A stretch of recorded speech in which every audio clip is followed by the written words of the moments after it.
Ciertamente hay palabras específicas que cargan historia detrás. Hay palabras que aunque nadie quiere, dicen más de lo que creemos. En nuestra cultura, la palabra feo es incluso una etiqueta, un insulto o una sentencia de un estereotipo que ha abrazado esta realidad. Cuando llamas a alguien feo, es decirle que está separado de lo que es bello, ¿cierto? Y seamos honestos, nadie en su sano juicio quiere que lo llamen feo. ¿O hay alguno aquí? Nadie. Y tal vez alguien para romper el hielo se ponga ese apodo entre amigos. Ah, tú eres feo, tú eres feo. Pero que te lo digan en serio, ay, ay, ay. Nos salimos molestos de ahí. De hecho, existe una encuesta de opinión realizada por el gobierno del Reino Unido que preguntó a miles de personas qué palabras preferían que lo describieran y qué palabras evitarían su descripción. Y en ese estudio las palabras feo y gordo estuvieron entre las descripciones que la mayoría de los encuestados rechazaron con más fuerza.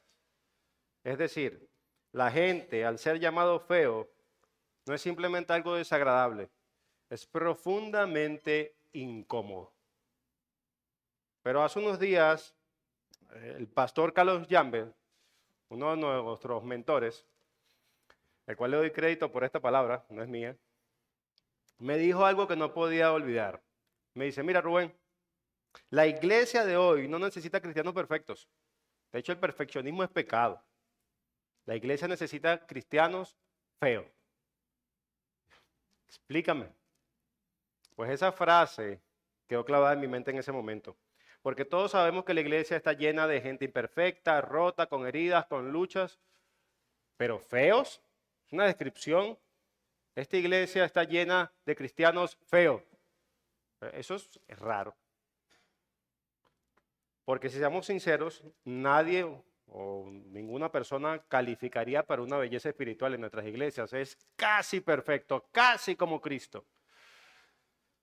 Pero si te dijera que esa descripción de feo es lo que realmente Dios quiere lograr con nosotros. Tal vez Dios está más interesado en formar en nosotros un carácter hermoso, aunque en el proceso nos haga feos al mundo. Imagínate que pudieras tomar esa palabra feo y ahora verlo desde un ángulo diferente. Imagínense que esa misma palabra se convirtiera en una descripción exacta del tipo de discípulo que nuestra iglesia, nuestra ciudad y nuestro mundo necesitan desesperadamente. Así que hoy quiero invitarlo a ver la palabra feo como nunca antes. Porque detrás de estas tres letras hay un retrato poderoso del cristiano que Dios usa, del discípulo que crece, del hombre y la mujer, aunque imperfectos, caminan de manera hermosa con Cristo. Y ese cristiano feo no tiene nada que ver con la apariencia. Tiene que ver más con el carácter. Y para entenderlo, quiero mostrarle cómo la iglesia, y más aún, cómo Dios mismo desea formar en nosotros estas tres marcas esenciales del cristiano feo. Así que por favor, mi hermano, ayúdame con la primera lámina. El cristiano feo. ¿Qué quiere decir esto? Número 1, él es fiel. Número 2, él es enseñable. Y número 3, él es obediente. Eso es un cristiano feo. Es un acróstico lo que llaman. Exactamente. Ahora cuando hablamos de un cristiano feo, el primer rasgo que encontramos en esta palabra es tan simple pero tan profunda, fiel. Y quizás hemos escuchado tanto, pero tanto esa palabra que ya no nos impresiona. Sí, un cristiano tiene que ser fiel. Porque todos creemos hasta ahora qué significa profundidad. Y aquí es donde quiero quedarme un rato. Así que permítame contarle algo. Muchas veces entendemos fidelidad como un sinónimo de grandeza espiritual. Este es hombre fiel, pero este es más fiel. ¿Por qué? Porque es grande espiritualmente. Se puede entender que verdaderamente los fieles eran los que hacían cosas épicas por Jesús. Ese sí tiene gran fidelidad porque hizo cosas más grandes. Pero esta es una versión distorsionada de la fidelidad. Porque quizás en nuestro entorno estamos rodeados de hombres y mujeres fieles, pero en lo cotidiano. Pero como no han hecho nada épico para Jesús, lo vemos como alguien inferior. Vemos a veces un padre piadoso, una madre piadosa, un esposo piadoso, un trabajador piadoso, un diácono piadoso, un pastor piadoso, y pasan desapercibidos. Y aunque lo apreciamos y lo amamos, pero según nuestro criterio inmaduro, no han hecho nada revolucionario por Jesús. Entonces, pueden ser que tengan cierto grado de fidelidad, pero no son tan fieles. Porque podemos pensar una vez más que la verdadera fidelidad espiritual luce como lo hicieron algunos hombres. Luce como Calvino, como Knox, como Hudson Taylor, Tyndale, Müller, Spurgeon, Whitefield o Keller. Esos hombres sí que son fieles. Y no estoy diciendo que no lo hicieron, pero asociamos fidelidad con grandeza espiritual, con cosas épicas que Dios lo ha utilizado, y vemos a los demás como si no son fieles o tienen un grado de fidelidad menor porque no han hecho nada revolucionario por Jesús. Vemos a estas personas que dejaron huella, gente con historias grandes, resultados grandes y sacrificios grandes, es cierto. Pero al mismo tiempo, si tenemos una visión distorsionada de la fidelidad, cuando pensamos en estos hombres y nos comparamos con nosotros, a veces pensamos, yo no soy tan fiel. Y mi fidelidad hacia Dios tiene menos valor que la de ellos. Eso es una visión de la fidelidad distorsionada. Pero ¿y si te digo que Dios tiene una perspectiva muy diferente de la fidelidad? ¿Y dónde está eso? Pues en la parábola de los talentos. Y no la voy a leer completa porque la mayoría de nosotros los conocemos. Está en Mateo 25, 14 al 30. Y aquí Jesús habla de un amo que entrega a sus siervos recursos distintos, distintas cantidades. Uno recibe 5 talentos, el otro recibe 2 y el otro 1. Pero cuando regresa el amo, él no los evalúa por cuánto se compararon entre sí. ¿Sabes qué? Yo hice más que tú, yo hice menos que tú, yo soy más fiel que tú. Él no lo hace. El amo cuando regresa no lo juzga de esa manera, sino ¿cómo lo hace? Él lo juzga por una sola cosa: si fueron fieles con los que le dio. Y aquí viene el golpe que me cambió la manera de ver la fidelidad. Los 2 siervos que fueron aprobados escucharon el mismo veredicto, aunque tenían capacidades distintas.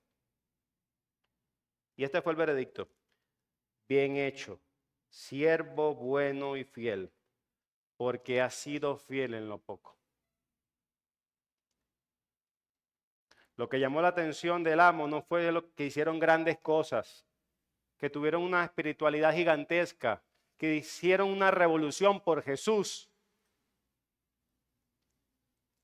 No fue que cambiaron el mundo y no fue que lograron nada espectacular. Fue esto: fueron fieles en lo poco.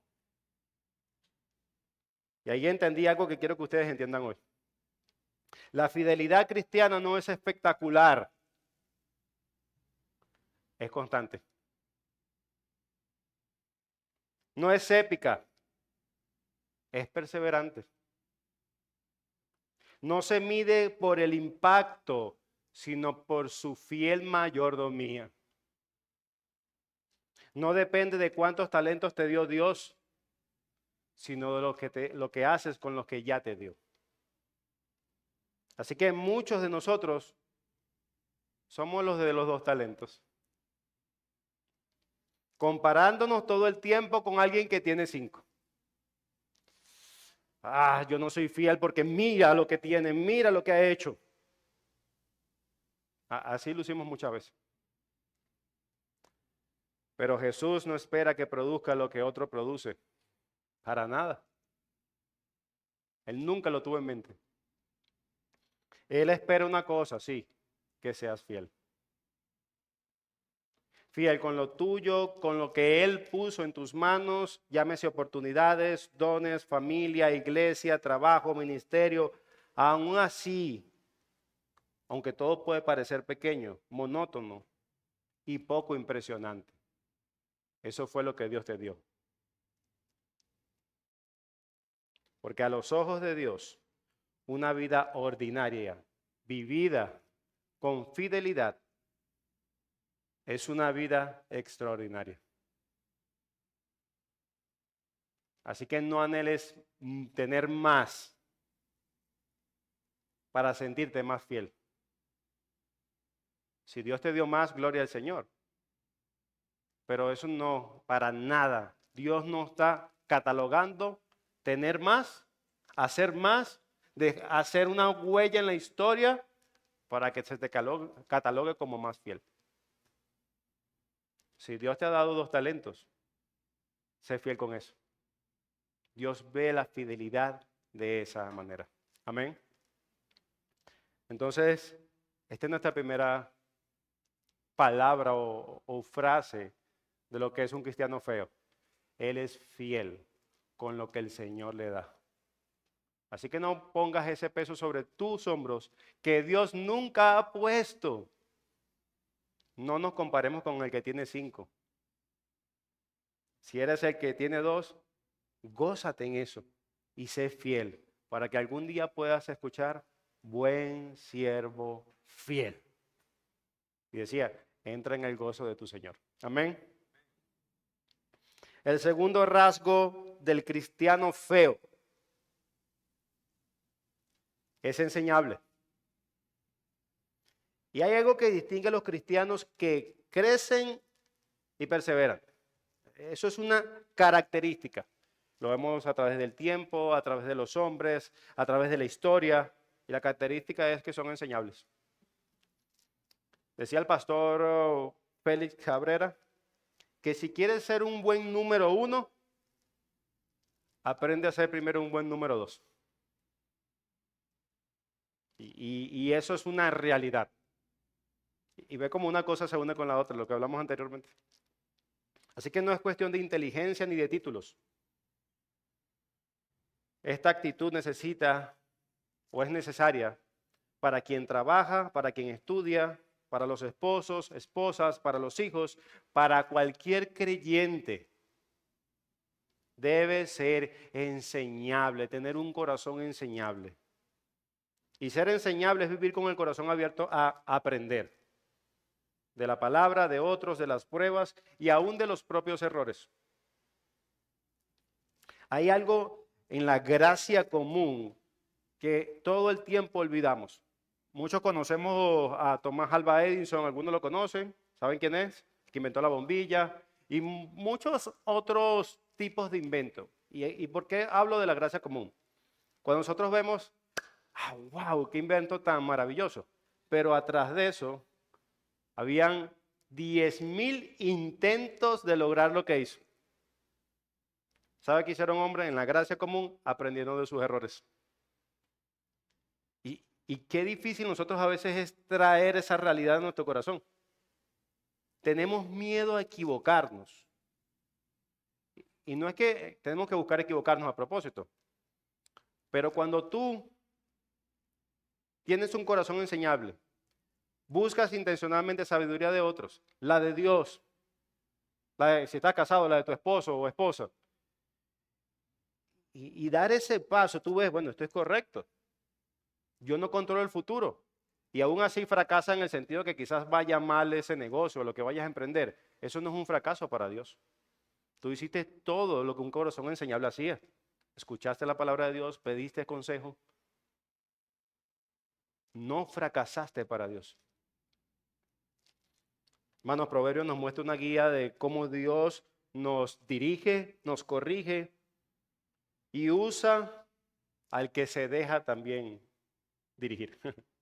En pocas palabras, ser enseñable es el terreno donde la sabiduría de Dios puede crecer. Si no eres enseñable, eres un terreno duro, infértil. Y con esto en mente, veamos las marcas bíblicas de un verdadero cristiano que es verdaderamente enseñable. Número 1, un cristiano enseñable es humilde. Lo vemos en Proverbios 3, versos 7 al 8. El cual dice, no seas sabio en tus propios ojos, teme al Señor y apártate del mal. Será medicina para tu cuerpo y alivio para tus huesos. Y Proverbios 26, 12 añade, ¿has visto un hombre que se tiene, o en otras versiones, que se cree por sabio? Más esperanza hay en el necio que para él. Así que la humildad es el fundamento de la enseñabilidad. La persona enseñable reconoce algo que el orgulloso jamás va a admitir. ¿Y qué es? Él se ve, reconoce en todas las áreas, cómo ser un esposo, cómo ser un hijo, y en este caso que estamos en el periodo también de cortejos bíblicos, cómo cortejar, cómo criar. Él se ve y él dice esto, en estas áreas yo necesito crecer, necesito aprender, no lo sé todo. Eso es un corazón humilde. Un corazón humilde conoce sus debilidades, reconoce sus puntos ciegos, es tardo para hablar y pronto para oír, como lo dice Santiago 1:19, no se excusa y asume sus fallas. Bueno, sí me equivoqué, pero no, asume sus fallas. Considera a los demás como superiores, y esto creo que lo hemos dicho hace muchas veces. Quizás venga un hombre que amamos mucho, como el pastor Sugel, es fácil tenerlo como superior a nosotros, ¿cierto? Este hombre me ha bendecido tanto, lo he escuchado tanto. Pero si viene el hermanito o la hermanita, que quizás no es tan ducho en la escritura, pero te dice algo cierto, nuestros oídos están propensos a estar cerrados.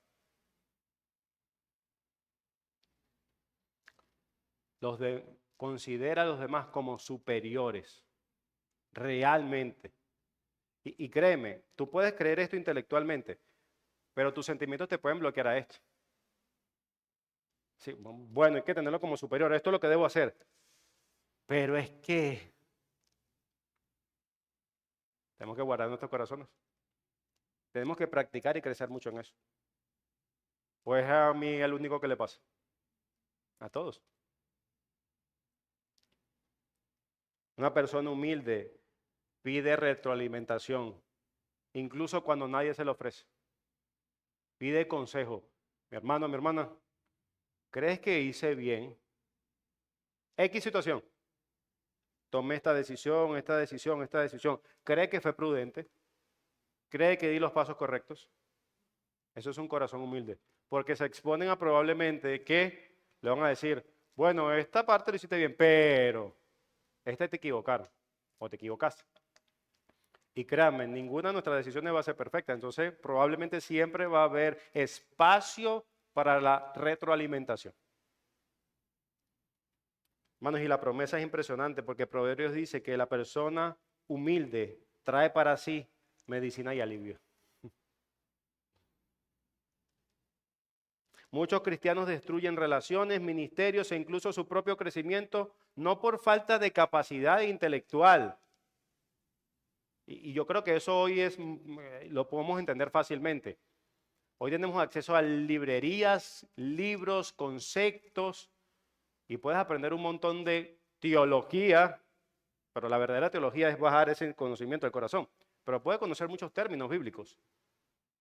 Pero si no lo aplicas al corazón, va a ser un obstáculo para su vida.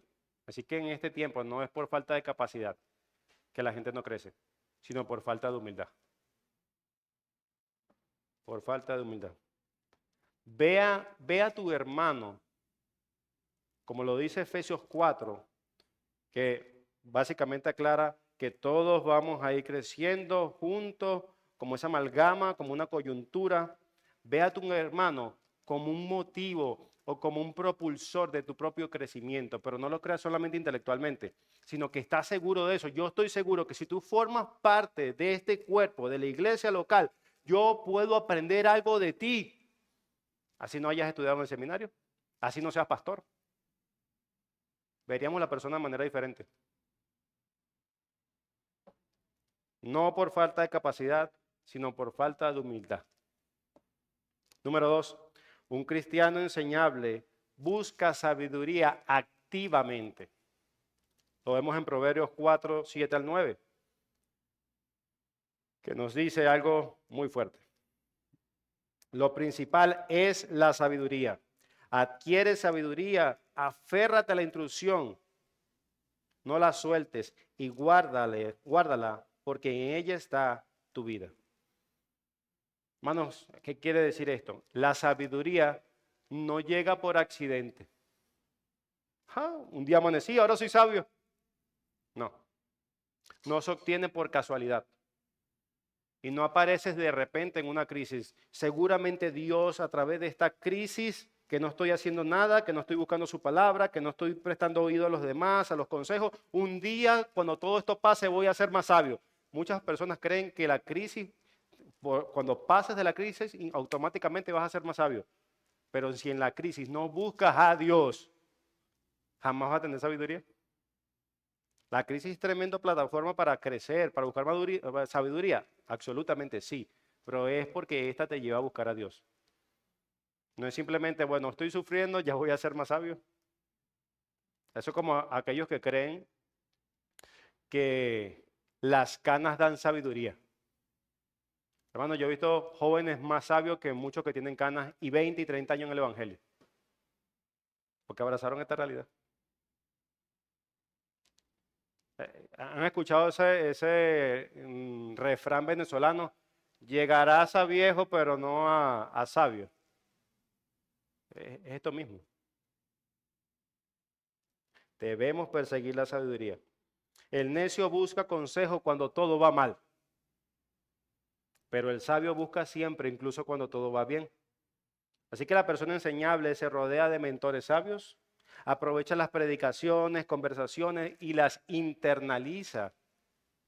Memoriza y medita la palabra, lee buenos libros, hace preguntas antes que hablar, escucha antes de, tienes que escucharme.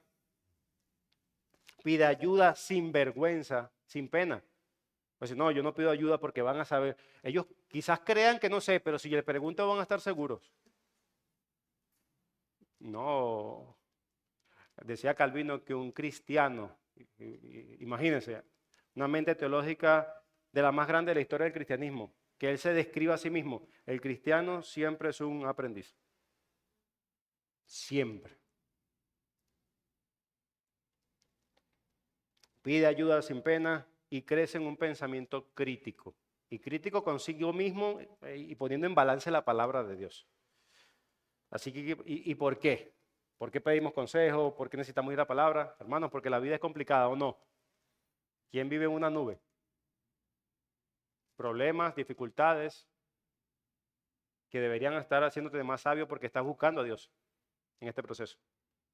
El enemigo es engañoso y si no buscamos disciplina y sabiduría, terminaríamos atrapados en las soluciones fáciles que destruyen.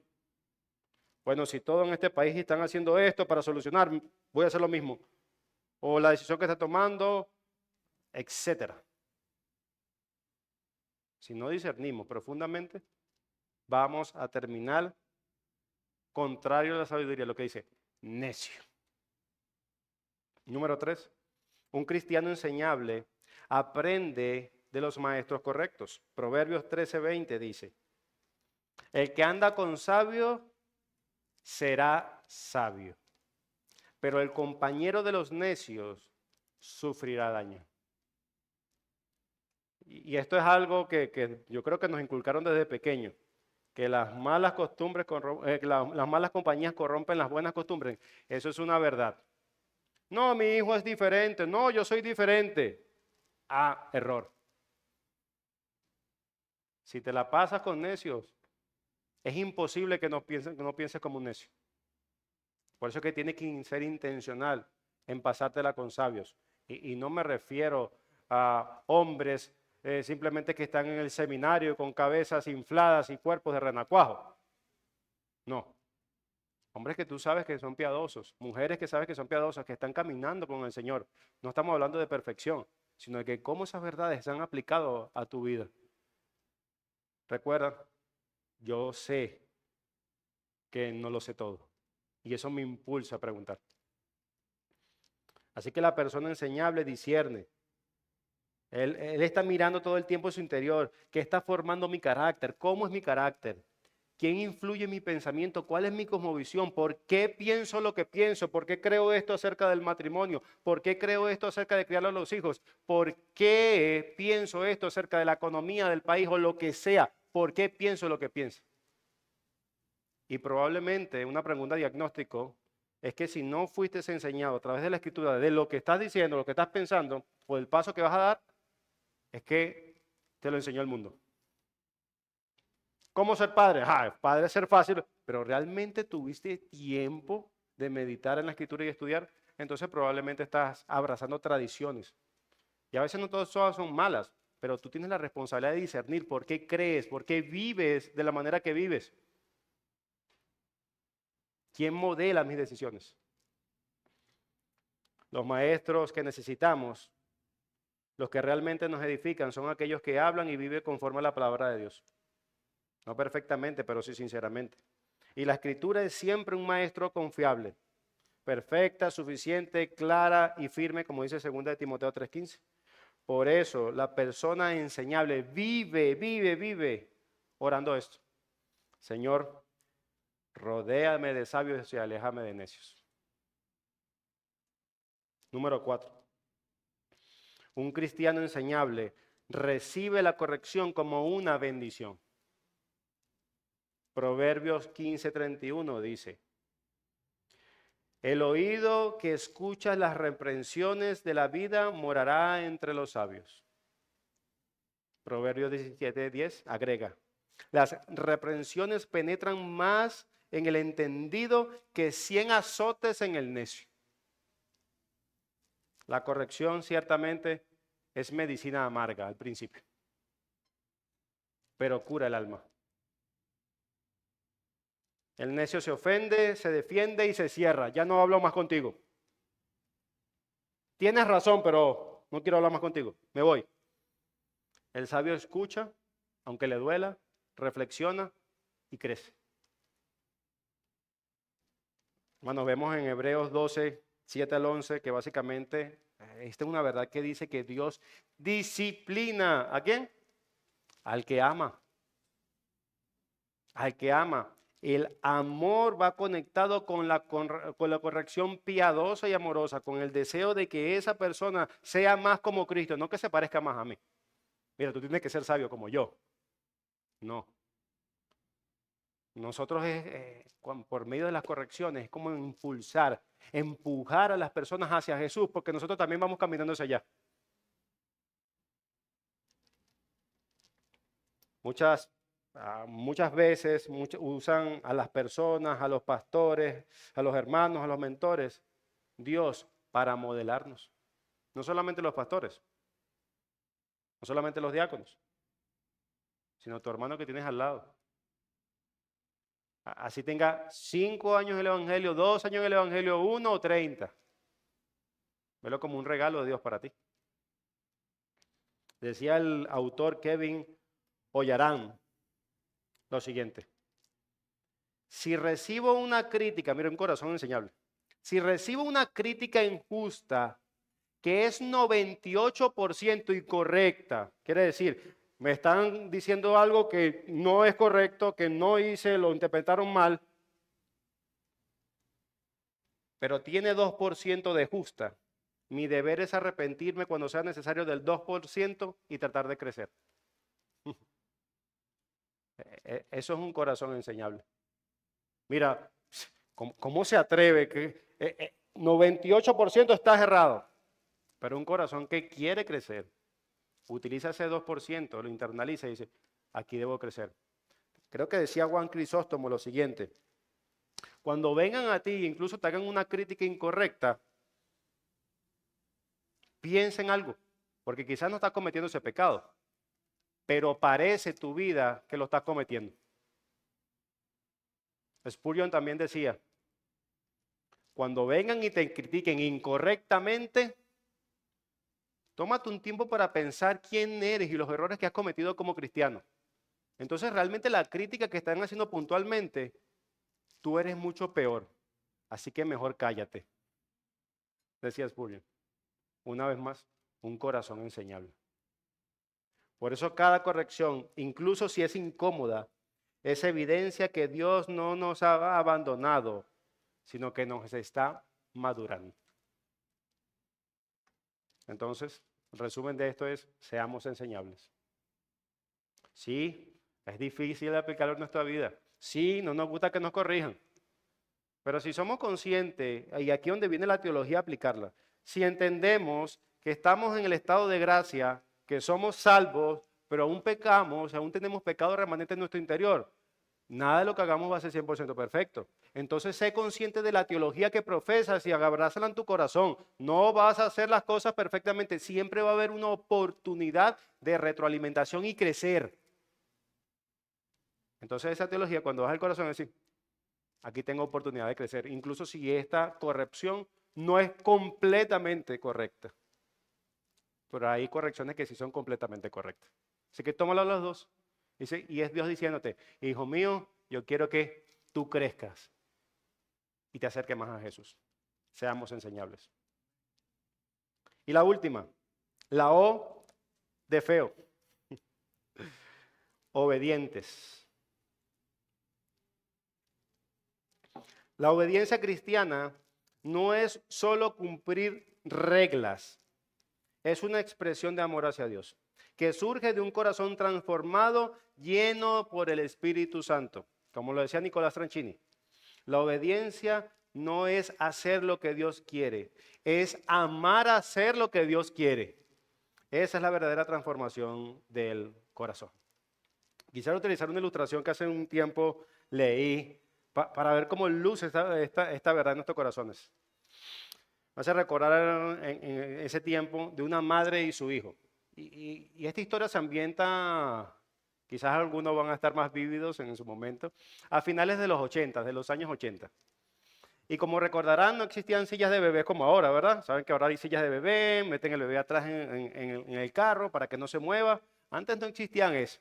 Sí, la protección era, siéntate ahí tranquilito. Y mientras esta madre manejaba por una autopista de Wyoming, Estados Unidos, su pequeño niño de 7 años estaba saltando y brincando en todo el puesto de atrás. Saltando y brincando, saltando y brincando. Y después de varias amonestaciones verbales, la madre se orilló en la carretera y vio el momento adecuado, o creyó que era el momento adecuado, de echar mano del recurso otorgado por Dios a los padres para hacer valer su autoridad de mandato. La vara de disciplina de Proverbio 25.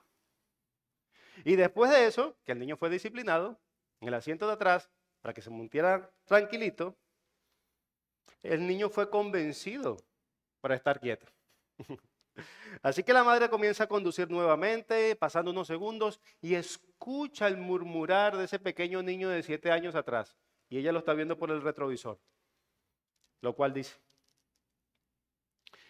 mi cuerpo está sentado, pero por dentro estoy de pie. Hermanos, eso es exactamente, así actuamos muchas veces cuando intentamos ser obedientes a Dios.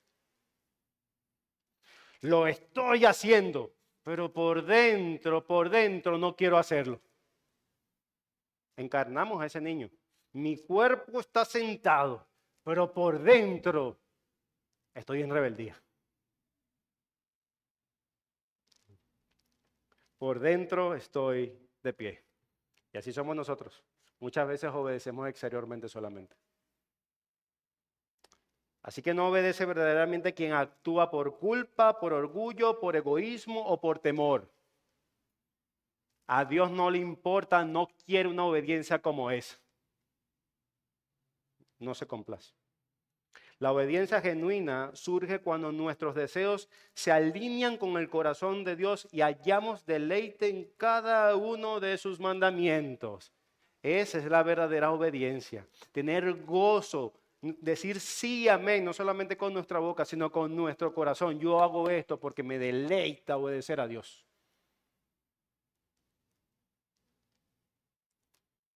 Así que, ¿cuáles son las características de alguien que obedece a Dios?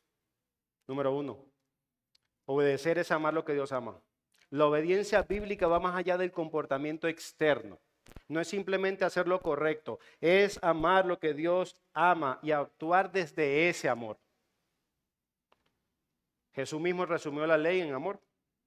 En Mateo 22, ama al Señor tu Dios con todo tu corazón, con toda tu alma, con toda tu mente. Y no sé si lo han pensado, pero eso es lo que hacemos en cada momento. Cuando tú te levantas y abres los ojos, tu cuerpo va a donde está tu corazón. ¿Y qué quiero decir con esto? ¿Por qué haces lo que haces? ¿Por qué crías a tus niños? ¿Por qué estás en la universidad? Tú estás haciendo porque amas hacer esto. Has decidido hacer esto porque esto es lo que te mueve. Este es el combustible.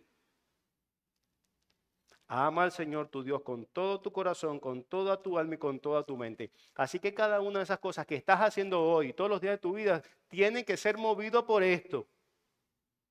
Porque si no, estamos haciendo lo incorrecto.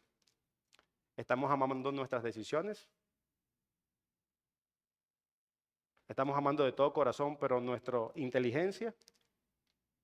Y estamos amando de todo corazón nuestro propio reino.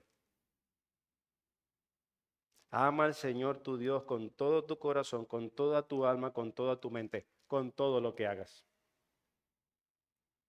No es simplemente vamos en un gran tapiz de las piezas que se arman rompecabezas. Aquí le queda un espacito a Dios para hacer un tapiz cristiano. No, es al revés. Cristo debe ser el combustible de todo lo que hagas. Porque si no estarías haciendo lo contrario de este mandamiento. No estás amando al Señor tu Dios con todo tu corazón, con toda tu alma y con toda tu mente. ¿Lo vamos a hacer perfectamente? No. Pero Dios ama que tu deseo sea la obediencia. Dios no ama el externalismo. De hecho, fue lo mismo que le dijo a los fariseos. Odio que ustedes sean sepulcros blanqueados. Y su corazón está lejos de mí. Su boca está cerca de Dios, pero sus corazones están lejos de mí. Así que cuando un corazón se deleita en Dios, nuestras acciones fluyen naturalmente. La Escritura lo describe como un proceso interno, lo vemos en 2 Corintios, porque el amor de Cristo nos constriñe, es el combustible, es lo que nos lleva a caminar, a hacer el paso, a mirar, a vivir como cristiano. Yo no soy cristiano porque hago cosas, ni vivo la vida cristiana porque hago cosas, sino porque esas cosas son impulsadas principalmente por Jesús. Nicolás Tranchini lo explica de esta manera. Cuando percibimos el amor de Dios, el deseo de corresponder con amor se vuelve natural y espontáneo, no forzado. La obediencia es un fruto de la gracia, no de la obligación. Tim Keller también lo decía de esta manera. La verdadera obediencia cristiana no es cumplir reglas, sino deleitarnos en la voluntad de Dios, encontrar placer en agradarle y en vivir para su gloria. Número 2, medios de gracia para cultivar la obediencia. Así, ok, entonces voy a ser obediente mañana. No, Dios te permite tener eso, echar mano de los medios de gracia después que tú te salvaste para vivir en obediencia. El Espíritu Santo trabaja en nosotros a través de los medios concretos que nos ayudan a percibir el amor de Dios y responder con gozo. Número 1, lectura y meditación de la palabra. ¿A dónde irás? Si no es a la palabra. Salmo 119, 105 dice, lámpara es a mis pies tu palabra y lumbrera mi camino. ¿Tú quieres ver tu vida cristianamente? Vea la palabra. Hermanos, yo no sé si lo han pensado así. Dios sigue siendo supremo, glorioso, amoroso, así no hubiese dejado la palabra, ¿cierto? Pero Él fue tan misericordioso para con nosotros que Él se autorreveló por amor, dejando que lo pudiésemos conocer a través de esto. La escritura es un pequeño fragmento de la mente de Dios. Pequeño porque Él es infinito. Pero ese pequeño fragmento es tan profundo para nosotros que es suficiente para conocerle y para saber cómo vivir y las cosas que le agradan. La gente confunde esto. No, su religión es una fe al vacío. Error. Si lo vemos en un sentido textual, nosotros tenemos un marco de referencia bastante grande, un marco contextual grande. Nosotros podemos decir que conocemos verdaderamente a Dios. Así que no abandonemos la lectura de la palabra, ni la meditación en ella. También tenemos la oración constante y sincera, orar sin cesar. Rompe quizás esa dura pared que a veces se nos hace a nosotros y tenemos momentos de frialdad, pero ora sin cesar. Ora sin cesar.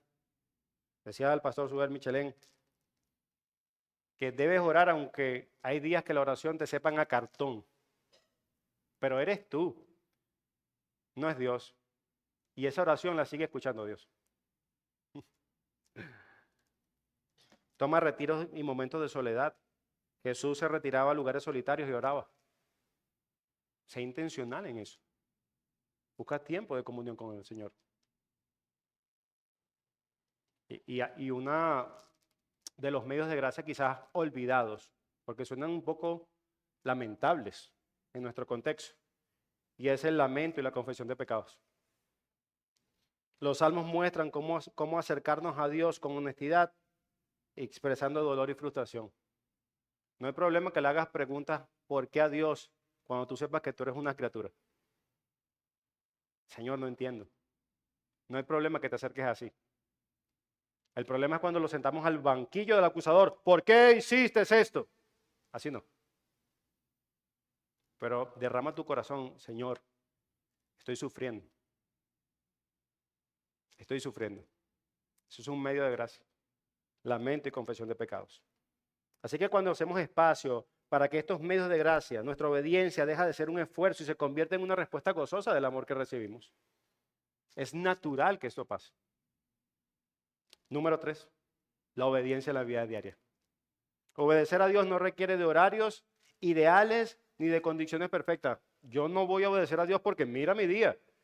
Tengo 12 hijos o tengo este trabajo. O es que en Venezuela se va mucho la luz y me da calor y no puedo orar o lo que sea. Se trata de construir el espacio para hacer lo correcto, priorizando acercarnos a Él, sobre todas las distracciones del mundo. Y esto aplica a todos, a quien trabaja, a quien estudia, esposos, esposas, hijos. Cada decisión, cada acción puede ser un acto de obediencia si es motivada por amor. ¿Recuerdan el primer punto? No, es que yo no soy como Calvino ni Lutero, por eso es que no lo hago. ¿No? A Dios no le interesa eso. A Dios le interesa tu corazón y que lo obedezcas. Haced todo para la gloria de Dios, incluso en lo cotidiano. Al servir a otros, al cumplir nuestras responsabilidades, al enfrentar desafíos. La obediencia se convierte en una extensión natural del deleite de Dios, no una carga. Ser cristiano es difícil. Y uno tiene esta, qué difícil. Qué difícil es el cristianismo, es cierto. Pero yo me deleito incluso en obedecer al Señor. La obediencia cristiana es el fruto del amor que experimentamos en Cristo. Si hemos sido creyentes, si no hemos sido salvados por Dios, Dios nos capacitó completamente para vivir una vida cristiana. No es una obligación, sino un deleite. Hacer lo que le agrada a Dios porque nuestro corazón ha sido transformado por su Espíritu. Dios no te está pidiendo que hagas algo que no estás capacitado a hacer, sino más bien que ya estás capacitado por su Espíritu para hacer. Disfrutando de su presencia y extendiendo su amor a otros que nos rodean. Y hermanos, concluyo con esto. Hoy estamos aprendiendo o recordando algo muy sencillo pero profundo.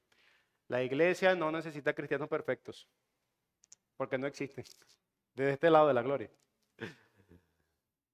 Necesita cristianos feos, fieles, enseñables y obedientes. Recuerden, la fidelidad no se mide por las hazañas grandiosas, sino por ser constante y cuidar lo que Dios nos ha dado, aunque parezca poco en nuestras manos. Ser enseñable no es debilidad, sino sabiduría al abrir el corazón al aprendizaje y a la corrección para poder crecer y ser más como Jesús. Y la obediencia verdadera nace del amor de Dios, no de la obligación, sino del deleite de agradar a Dios. Como decía Nicolás Tranchini, la obediencia no es hacer lo que Dios quiere, es amar lo que Dios quiere. Así que si te vas con una sola idea en tu corazón, que sea esta. Dios no necesita que seas perfecto, necesita que seas fiel en lo poco, enseñable en todo y obediente en cada paso. Así que no temas a ser feo a los ojos del mundo, sino que deseas ser feo a los ojos de Dios. Y verás cómo tu vida ordinaria, a partir de internalizar esto, se convierte en una vida extraordinaria. Porque tú y yo fuimos salvados para vivir una vida que le dé gloria a Dios. ¿Qué título más extraordinario podemos exigir para nosotros cuando se nos dio por gracia? Amén. Oremos. Señor, clases como esta nos hace principalmente pedirte perdón. Hemos a veces querido aprender muchas cosas de ti y está bien, pero a veces hemos olvidado lo básico. Hemos olvidado cómo serte fiel. Se ha introducido en nuestras mentes también que la fidelidad es por las muchas cosas que hagamos y porque nuestro nombre sea reconocido en el futuro. Y no es cierto. Tú te gozas que seamos fieles en lo poco. Ayúdanos a escuchar en algún momento que entremos en tu gozo por ser fiel. Ayúdanos también, Señor, a tener un corazón enseñable. Venimos de un mundo que nos ha enseñado totalmente lo contrario, pero ayúdanos, danos un corazón enseñable para que esa realidad en nosotros incluso nos lleve a tratarnos mejor entre nosotros. Y ayúdanos a ser obedientes. No por obligación. No permita que nos parezcamos a aquel niño en el carro, sino que incluso en el interior nosotros amemos obedecerte. Ayúdanos, te lo suplicamos. Ayúdanos Dios. Ayúdanos a ser un cristiano feo, fiel, enseñable y obediente. Te lo pedimos en nombre de Cristo Jesús. Amén.